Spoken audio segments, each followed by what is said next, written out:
Okay, everyone, here in front of us, we have a really cool set of buildings. This is from the Fabled Realms collection from 4Ground. Yep. These buildings are laser cut, pre-colored, and all you have to do is assemble them and you get voila. So in front of us, we have the Mordanburgh Backstreet hovels. These are the Backstreets. Now, there are buildings for the main street or for the high street that are slightly bigger. These are the smaller buildings for the Backstreets. And we have 1 through 4, isn't that right? 1 through 4. So you have building 1, building 2, 3, and 4. They're the different varieties. So how about we move some of these out of the way and look at what components go into building these bad boys. So we'll leave building 1 with you, and I'll take these others. So Lloyd will show you building 1. I will crack open the package, and let's get a look at what it takes to put it together. So here we have building 1. I'll just do a quick spin of it so you can see it from all angles. It's really cool. Here's the door. What's this? Ping! Hinged perfectly. You're going to get tired of this hinged door business by the time we're finished. So here we have the spec sheet, and on the other side we have the instructions. Just 1 page of instructions, nice and simple. Really important, those instructions. You get a lot of these HDF kits with really crap instructions, and you pop out the bits and you're going, I don't know what I'm doing. But this, really good. Nice, clear, easy to follow, and here you can get an idea of what you could end up with in your setup. So if you're a Mordheim player or a Hordes player, you'll want to be looking at these, I guarantee you. Let's do a quick breakdown. If you sort those parts out, I'll quickly break down this. Oh, it's a 2-piece building, this one. I was sitting trying to break it into 3. So inside, we've got the really cool stone floors. And then inside, they've got all these really cool cracks and stuff on the plasterwork on the inside. To recreate that, you need the following components. To begin with, you get these external wooden detail pieces. So that's these parts. And here we have the same, only this time it has the windows and it also has the front door. Now, into those go the red plasterwork, and there's these bits. There's the plasterwork there that pushes in between each of the wooden panels. Behind the wooden panels, you get the actual internal plasterwork, which has all the cracks and detailing. So that's this part inside. Now, if I show you this building from a sort of a top-on view, you'll see that it's made up in a couple of layers. Yeah. So on the inside is this plaster. Yep. And then on the outside of that, I guess you stick on you have your wood, and then you have your red paneling. You push in the wee parts from the panels. Pushes into the gaps. And it creates a really sturdy structure. I mean, I'm squishing at this. This terrain will last you a lifetime. You find it, you assemble it, it's already colored, you play with it. And it's they have thought of all the details, roofs and things come on and off the buildings, so you can actually get inside. Well, yeah, just while you're to mention the roof, that's what we're going to move on to. So I'll give you a quick spin of the roof. So we're going to look at the parts that make this up now. So to create the roof, there are the tiles themselves. There is the top piece of the roof that gives us that nice angular or kind of sweeping shape to the roof. And then finally we have what makes up the chimney. One of my favorite details. And this piece here is for the floor. I love the chimney stacks on these roofs. Really, really solid looking, really bricky looking, really... Yeah. It just looks epic. If a chimney can look epic, that's it. It's a fabulous, fabulous kit. So that's building number 1. While we've done that, we'll cover this now because it's on a couple of the buildings. You'll notice that this panel isn't just 2 big sides. It's split up into lots of little panels to make your roof, and that's so you can create that arch. That sweeping effect. Sweep. Yeah. It's they've designed this range to have as few straight edges as possible, so it makes the buildings look really kind of rickety, and it's absolutely brilliant, the effect. There's barely a straight line in sight, and I think it gives this range that look of Fable, you know, from the Xbox and the Xbox 360. You just look at this, and it's so full of character. I can just imagine coming out of that door and kicking some chickens. Yeah, absolutely. Let's have a look at the second building in the range. So, number 2. So we are now looking at the Mordanburgh Backstreet Hovel 2. Now look at that there. You can see how it sweeps down on the roof. You know, it's You want to move it? There you go. Is it as crooked as that? Even little details that, you know, for the window, you know, a closed window and a window with the glass. So it's. Let's have a quick look at the inside of the interior. Once again, we can see all of the kind of the nice details of the cracks.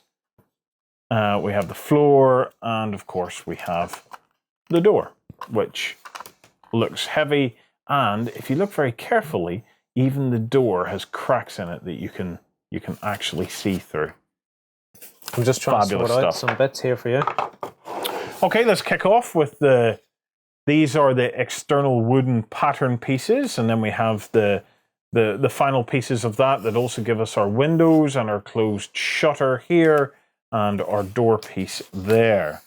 Here's your outside plaster work. Going into all of that, of course, is the plaster work, which pushes into the gaps between the wood.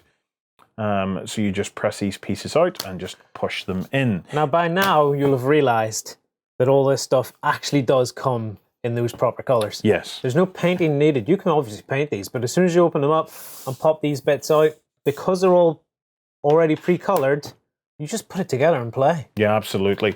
Here we have the internal walls with the cracks. If it was down to me, once I'd built these and put them onto a board, the only thing that I might do would be potentially to hit them with some weathering spray or possibly a snow effect or something like that there, just to give a settling of snow. Here we have the internal for the lower floors and the components that go together to make up the roof. Speaking of the roof, here is the top components for the roof and the components for the chimney. And then finally, we have the roof tiles themselves. And now's a good time as any to mention that 4Ground also have an upgrade kit for these buildings. Yeah. Yep, where you can actually get the tiles as individual strips that you can glue on that then overlap and give you an overlapping tile type effect. This one has the straight edges.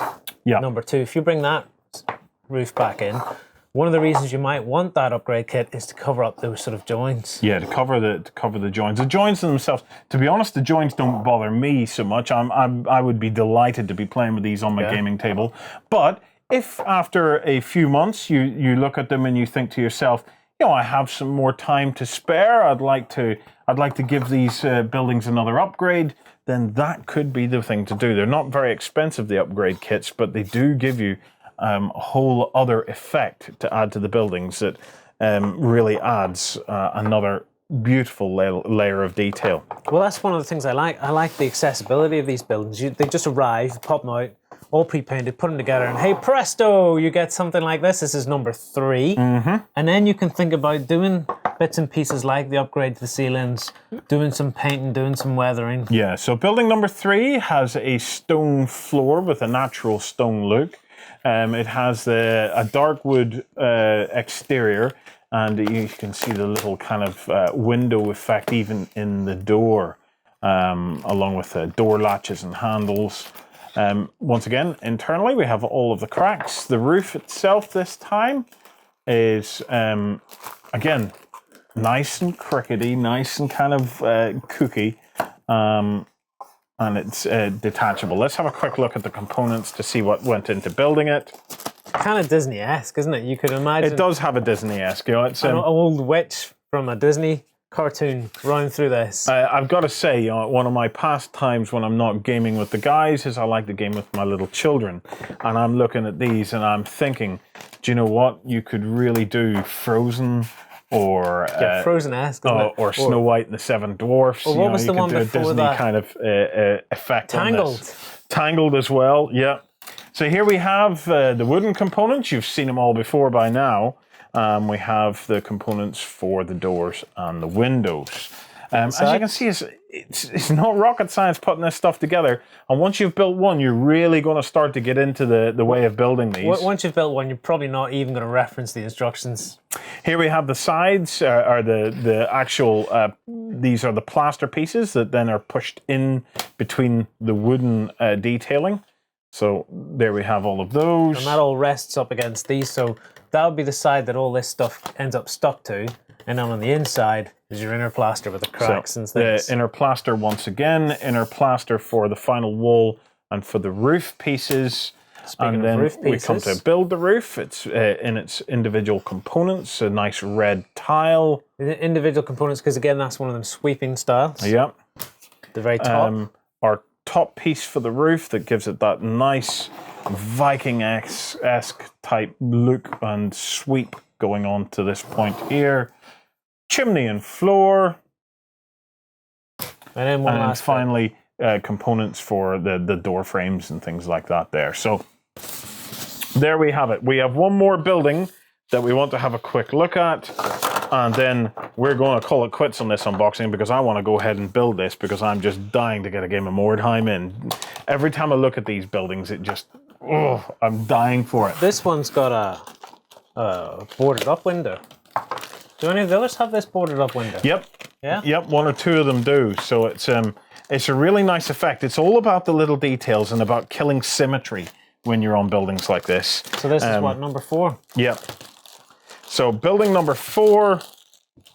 That's it from the outside. I'll just pop the little lid off of the roof and give you a quick look at the inside.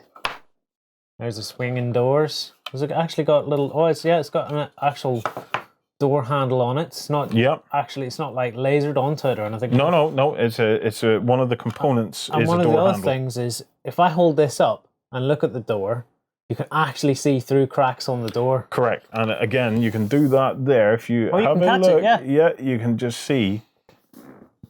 I'll just move my finger in behind that. There you go. I really like that. That is a nice touch. Okay, here we have the roof. Okay, let me show you the bits that go into it. So you have your blue slate panels.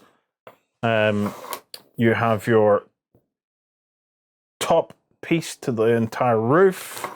And then moving further down, before we get to that, we have the pieces for the chimney. I think the chimneys in this range look absolutely fabulous. You know, it's the chimneys look like stone. Yes, I don't know how they've done that. It looks really solid. I think that's what it is. I've been sitting looking at them thinking they look chunky, and I really like it. Yeah, I think you've nailed it. That they actually look like stonework. Yeah, it's a credit to them that the plaster looks like plaster. Yes. The wooden detailing looks like wooden detailing, and the stone looks like stone. And you can't ask for more than that for stuff that's coming straight out of the box. So here we have the wooden detailing for the doors for the windows. These bits. The rest of the wooden detailing is on this sprue here.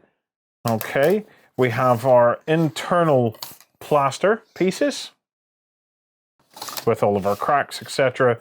We then have our push-in plaster and our other push-in plaster pieces. And then finally, we have the floor and door frames and bits and pieces that cause some of the crookedness. Yep. We've got some minis over there. We do have some minis. These are from the Carnivale range, which we're big fans of. And we'll put some of them beside these buildings just to try and give you an idea of the scale. They are 28mm standard scale. So if you created a kind of like a little environment and then invade it with your fishmen. Yeah, fishman, take my butcher. Ah. So I want to talk a little bit about about the range itself. I've got to say I'm a huge fan. I'm a big fan of 4Ground. I think that they're leading the way in terms of laser cut terrain. This particular range is now my favorite, without a shadow of a doubt. I love the stuff that they do for World War II, but what they have achieved in this range by making sure that there isn't a straight edge anywhere. I know some of the buildings I think has been extraordinary. And I it's think really good. maybe I've put them together wrong. Mm-hmm. But then I realized, no, it's designed to look crooked. Yeah, it's designed to look crooked. What are my hopes for the range? Because I'd really like to kind of feed back to the guys at 4Ground. I'd love to see some likes of raised walkways and things like that there, that, you know, between the buildings. You know, I'd like to see some things like carts, little carts and barrels and stuff like that. I think any of all the little super detailing bits would be the things that'll totally bring this to life. But if you could do raised areas and raised walkways, I think that'll be awesome. Otherwise, I'll just have to do it myself, and that'll be an episode of Hobby Lab. Seeing the stone work that they've made for the chimneys and stuff, I'd like to see you know, little walls and things like that. Yeah. I'd also like to see cobbled sort of streets done in this same fashion, and they just sections that you can slot together and then put my little buildings in the cobbled streets and things, and like, oh, it'd be cool. Yeah. So as you can see, we're absolutely in love with the range. I think you'd be mad if you weren't. As buildings go, they are top notch. Thanks for watching.